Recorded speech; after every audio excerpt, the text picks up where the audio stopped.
আজকের বিশেষ সংবাদে প্রথমেই পড়ছি শিরোনাম। স্ত্রীকে হত্যার দায়ে অভিযুক্ত স্বামীকে দোষী সাব্যস্ত করে সাজা ঘোষণা করলেন আদালত। এদিকে অর্গানিক টেস্টিং ল্যাব করার পরিকল্পনা রয়েছে সরকারের, বললেন রতন। কোটি কোটি টাকা ব্যয় করে চলছে স্মার্ট সিটির কাজ আগরতলায়, এ নিয়ে উঠল গুরুতর অভিযোগ। খড়ের পুঞ্জিতে আগুন, অল্পেতে বর্ষট অগ্নিকাণ্ডের হাত থেকে রক্ষা পেল বসত ঘরসহ গোটা এলাকা। স্ক্রিনিং কমিটির বৈঠকের পর সাংবাদিক সম্মেলন প্রদেশ কংগ্রেস সভাপতির। তথ্য ও সংস্কৃতি দপ্তরের কনফারেন্স হলে বুধবার স্টেট লেভেল কালচারাল এডভাইজারি কমিটির এক গুরুত্বপূর্ণ বৈঠক অনুষ্ঠিত। ছাত্রছাত্রীদের স্বার্থে স্পষ্টীকরণ দিলেন ত্রিপুরা মধ্যশিক্ষা পর্ষদ সভাপতি। অবৈধ ভারতীয় ভূখণ্ডে অনুপ্রবেশকারী ৩ জন বাংলাদেশি আটক হয় পুলিশ হাতে। মঙ্গলবার রাতে তাদের উত্তর জেলার ধর্মনগর রেলওয়ে স্টেশন থেকে আটক করেছে জিআরপি এবং অটো গাড়ি ধাক্কায় আহত 2 জন। ঘটনা মেলাগড় ইন্দিরা নগর মেলাগড় সোনামুড়া মূল সড়কে। দর্শক, শিরোনামে সমাপ্তি। বিস্তারিত সংবাদে যাওয়ার পূর্বে অবশ্যই চ্যানেলটি সাবস্ক্রাইব করুন। স্ত্রীকে হত্যার দায়ে অভিযুক্ত স্বামীকে দোষী সাব্যস্ত করে সাজা ঘোষণা করল আদালত।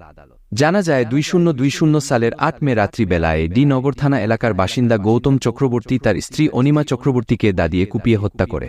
ঘটনার দিন রাতে গৌতম চক্রবর্তীর ছেলে নয়ন চক্রবর্তী বাড়িতে ছিল না। 9 মে সকালে নয়ন চক্রবর্তী বাড়িতে ফিরে এসে দেখতে পায় বিছানায় তার মায়ের রক্তাক্ত মৃতদেহ পড়ে রয়েছে। পলাতক তার বাবা গৌতম চক্রবর্তী। পরবর্তী সময় নয়ন চক্রবর্তী ডি নগর থানায় তার বাবার বিরুদ্ধে মামলা দায়ের করে। যথারীতি পুলিশ অভিযুক্ত গৌতম চক্রবর্তীকে গ্রেপ্তার করে আদালতে সোপর্দ করে। মামলার তদন্তকারী অফিসার তদন্ত প্রক্রিয়া শেষ করে আদালতে চার্জশিট জমা দেওয়ার পর পশ্চিম জেলার ফাস্ট ট্র্যাক কোর্টে শুরু হয় বিচার প্রক্রিয়া। বিচার প্রক্রিয়া চলাকালীন সময় মোট 18 জন সাক্ষীর সাক্ষ্য বাক্য গ্রহণ করা হয়। পশ্চিম জেলার ফাস্ট ট্র্যাক কোর্টের বিচারক উভয় পক্ষের সওয়াল জবাব শোনার পর মঙ্গলবার অভিযুক্ত গৌতম চক্রবর্তীকে দোষী সাব্যস্ত করেন। বুধবার আসামির সাজা ঘোষণা করেন বিচারক। আসামি গৌতম চক্রবর্তীকে বিচারক যাবজ্জীবন সশ্রম কারাদণ্ড এবং 10,000 টাকা জরিমানা, অনাদায়ে আরও 6 মাস কারাদণ্ডের সাজা ঘোষণা করেন। সরকার পক্ষে মামলাটি পরিচালনা করেন আইনজীবী অরবিন্দ দেব। তিনি সাংবাদিকদের মুখোমুখি হয়ে আদালতের রায়ের বিষয়ে বিস্তারিত জানান। পরের খবর। রাজধানীর অরুন্ধতী নগরস্থিত ত্রিপুরা স্টেট রিসার্চ কমপ্লেক্স পরিদর্শনে যান রাজ্যের কৃষি এবং কৃষক কল্যাণ দপ্তরের মন্ত্রী রতন লাল নাথ। এদিন তিনি কমপ্লেক্সের বিভিন্ন এলাকা ঘুরে দেখেন, পাশাপাশি সয়েল টেস্টিং ল্যাবরেটরি সেন্টারটি ঘুরে দেখেন। মন্ত্রীর সঙ্গে এই দিন দপ্তরের সচিব অপূর্ব রায় এবং অধিকর্তা শরদিন্দু চৌধুরী সঙ্গে ছিলেন।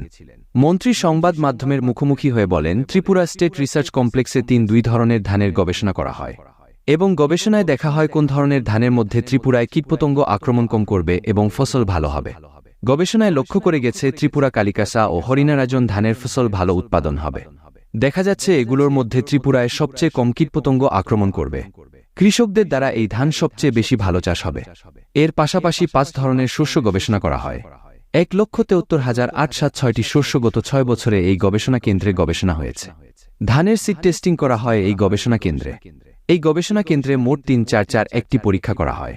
পাশাপাশি কোনো ভেজাল সার যাতে ত্রিপুরা রাজ্যের আমদানি না হয় তার জন্য লক্ষ্য করা হয় এই গবেষণা কেন্দ্রের মাধ্যমে। মন্ত্রী আরও জানান, যেহেতু অর্গানিক ফসল রাজ্যে বাড়ছে তাই অর্গানিক টেস্টিং ল্যাব করার পরিকল্পনা নেওয়া হবে। পাশাপাশি অর্গানিক সোয়েল টেস্টিং এর ব্যবস্থা করা হবে বলে জানান মন্ত্রী। পরবর্তী সংবাদ। কোটি কোটি টাকা ব্যয় করে চলছে স্মার্ট সিটির কাজ। আগরতলা পুরাতন মোটর স্ট্যান্ডেও চলছে স্মার্ট সিটির অন্তর্ভুক্ত multi level car parking cum commercial complex তৈরি কাজ। এটি নির্মাণের দায়িত্বে রয়েছে a public private partnership project in design build finance operate and transfer mode নামে একটি বেসরকারি ঠিকাদার সংস্থা। বুধবার দুপুরে কাজের ক্ষেত্রে ব্যাপক অনিয়মের অভিযোগ করতে শুরু করেছে স্থানীয়রা। তাদের অভিযোগ, মাত্র 40 মিনিটের ব্যবধানে স্মার্ট সিটির কাজে ব্যবহৃত জয়েস বাঁকা হয়ে যায় এবং বিকট শব্দে শ্রমিকরা দূরে সরে যায়। আতঙ্কগ্রস্ত হয়ে পড়ে তারা সহ স্থানীয় ব্যবসায়ী ও পথচারীরা। অভিযোগ, নিম্নমানের কাজের কারণে এ ধরনের অনিয়ম সৃষ্টি হয়েছে। আগামী দিনে বড়সড় ঘটনা সংঘটিত হতে পারে এলাকায়। সংবাদ মাধ্যমের কর্মীরা যখন ঘটনার খবর পেয়ে ছুটে গিয়েছিল তখন তাদের বাধা দেওয়া হয়। সাংবাদিকদের ক্যামেরা না করার জন্য বলে ঠিকাদারির কাজে থাকা দায়িত্বপ্রাপ্ত কর্মীরা। পরবর্তী সময় ছুটে আসে এই ঠিকাদারি কাজের দায়িত্বে থাকা এক কর্মী। তিনি জানান, জয়েস বাঁকা হওয়ার ঘটনায় কাজে কোনো ব্যাঘাত ঘটবে না। জয়েসগুলি কেন বাঁকা হয়েছে বিষয়টা দেখছে তারা। এই ঘটনায় ব্যাপক আলোড়ন সৃষ্টি হয় পুরনো মোটর স্ট্যান্ড এলাকায়। স্থানীয়রা দাবি করে প্রশাসন যাতে বিষয়টি তদন্ত করে। পরের খবর। খড়ের পুঞ্জিতে আগুন, অল্পেতে বর্ষট অগ্নিকাণ্ডের হাত থেকে রক্ষা পেল বসত ঘরসহ গোটা এলাকা। ঘটনা বুধবার সকালে তেলিয়ামুড়া থানাধীন ডিএম কলোনি এলাকায়। ঘটনার বিবরণে জানা যায়, ডিএম কলোনি এলাকার গিরেন্দ্র রায়ের খেরের পুঞ্জিতে আগুনের লেলিহান প্রত্যক্ষ করে এলাকাবাসী। বাড়ির মালিক সহ এলাকাবাসী জল ঢেলে আগুন আয়ত্তে আনার চেষ্টা করে। পরবর্তী সময় খবর দেয় তেলিয়ামুড়া অগ্নিনির্বাপক দপ্তরে। খবর পেয়ে অগ্নিনির্বাপক দফতরের কর্মীরা ঘটনাস্থলে ছুটে আসে।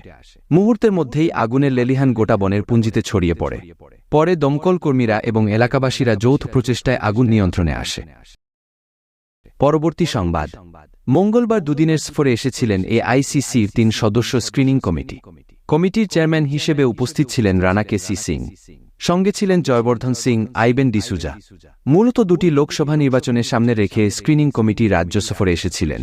মঙ্গলবার বিকাল 5টা থেকে রাত 9টা পর্যন্ত প্রদেশ কংগ্রেস ভবনে দলীয় নেতৃত্ব ও কর্মীদের সাথে সাংগঠনিক বিষয় নিয়ে আলোচনা করেন। লোকসভা নির্বাচনের 2টি আসনের লড়াই সম্পর্কে পরামর্শ নেওয়া হয়। বুধবার প্রদেশ কংগ্রেস ভবনে আয়োজিত সাংবাদিক সম্মেলনে এই কথা জানান প্রদেশ কংগ্রেস সভাপতি আশিস কুমার সাহা।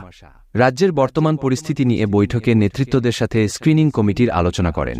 পাশাপাশি কমিটির উদ্যোগে প্রার্থী চয়নে মতামত গ্রহণ করা হয়। আগামী দিনে কিভাবে দল এগিয়ে যাবে সে বিষয়ে আলোচনা হয়েছে বলে জানান প্রদেশ কংগ্রেস সভাপতি আশিস কুমার সাহা। আয়োজিত সাংবাদিক সম্মেলনে এদিন এছাড়াও উপস্থিত ছিলেন স্ক্রিনিং কমিটির সদস্য জারিতা লাইফ্রাং। পরবর্তী সংবাদ। তথ্য ও সংস্কৃতি দপ্তরের কনফারেন্স হলে বুধবার স্টেট লেভেল কালচারাল এডভাইজারি কমিটির এক গুরুত্বপূর্ণ বৈঠক অনুষ্ঠিত হয়। বৈঠকে পৌরোহিত্য করেন স্টেট লেভেল কালচারাল এডভাইজারি কমিটির ভাইস চেয়ারম্যান সুব্রত চক্রবর্তী। উপস্থিত ছিলেন তথ্য ও সংস্কৃতি দপ্তরের অধিকর্তা বিম্বিসার ভট্টাচার্য সহ অন্যান্যরা। স্টেট লেভেল কালচারাল এডভাইজারি কমিটির ভাইস চেয়ারম্যান সুব্রত চক্রবর্তী সাংবাদিকদের মুখোমুখি হয়ে জানান, রাজ্য জুড়ে তথ্য ও সংস্কৃতি দপ্তরের যে সকল সাংস্কৃতিক কর্মকাণ্ড হয়ে থাকে সেগুলিকে পরিচালনা করার জন্য রাজ্য স্তরের কমিটির পাশাপাশি জেলা ও মহকুমা স্তরের কমিটি গঠন করা হয়েছে। সেই সকল কমিটির পদাধিকারীদের নিয়ে এই দিন বৈঠক করা হয়েছে। সাংস্কৃতিক কর্মকাণ্ডকে আরও বেশি করে কিভাবে রাজ্যের বিভিন্ন প্রান্তে পৌঁছে দেওয়া যায় সেই বিষয় নিয়ে এই দিন আলোচনা হয় বৈঠকে। তিনি আরও জানান, আগামী দিনে রাজ্য জুড়ে কি সাংস্কৃতিক কর্মকাণ্ড করা হবে সেই বিষয়ে এই দিনের বৈঠকে একটা রূপরেখা তৈরি করা হবে। পরবর্তী সময়ে এই প্রস্তাব তথ্য ও সংস্কৃতি দপ্তরের অধিকর্তা এবং দপ্তরের মন্ত্রী নিক প্রেরণ করা হবে বলে জানান তিনি। পরের খবর। ককবরক ভাষার পরীক্ষায় রোমান হরফে লেখার বিষয়ে বিভিন্ন রাজনৈতিক দল থেকে শুরু করে ছাত্র সংগঠন বহু জলঘোলা করেছে। গত কয়েকদিনে সংবাদের শিরোনামে স্থান নিয়েছে তাদের ককবরক পরীক্ষায় রোমান হরফে লেখার দাবিতে আন্দোলন। কিন্তু ছাত্রছাত্রীদের স্বার্থে এ বিষয়ে স্পষ্টীকরণ দিলেন ত্রিপুরা মধ্যশিক্ষা পর্ষদ সভাপতি ধনঞ্জয় গণ চৌধুরী। তিনি বলেন, ককবরক ভাষা লিপির বিষয়ে বিদ্যালয় শিক্ষা দপ্তর থেকে সিবিএসই বোর্ডকে চিঠি দেওয়া হয়েছিল। তারপর এই বিষয়ে খোঁজ নিয়ে জানা যায় সিবিএসই থেকে এখন পর্যন্ত কোনো সিদ্ধান্ত জানানো হয়নি।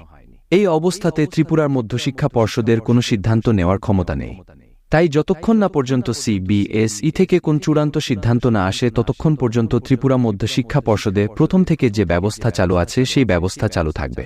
উল্লেখ্য, পর্ষদ সভাপতি সম্প্রতি এক সাংবাদিক সম্মেলনে জানিয়েছিলেন, ছাত্রছাত্রীরা যদি বাংলাতে পরীক্ষায় লিখে তাহলে খাতা মূল্যায়ন করতে সুবিধা হবে। পর্ষদ সভাপতির এ বক্তব্যের পর সাংবাদিক সম্মেলন সহ পর্ষদের অফিসের সামনে বিক্ষোভ কর্মসূচি ও সংগঠিত করেছে কিছু রাজনৈতিক দল। তবে ছাত্রছাত্রীদের পরীক্ষার প্রাক মুহূর্তে যেভাবে জল ঘোলা হচ্ছে তাতে এর প্রভাব পড়তে পারে ছাত্রছাত্রীদের উপর। তাহলে ছাত্রছাত্রীদের জীবন নিয়ে খেলা হবে। তাই প্রশাসনিক কাজে ইতিমধ্যে হস্তক্ষেপ না করে ছাত্রছাত্রীদের ভবিষ্যতের কথা চিন্তা করা প্রয়োজন। আজকের বিশেষ খবরের সমাপ্তি।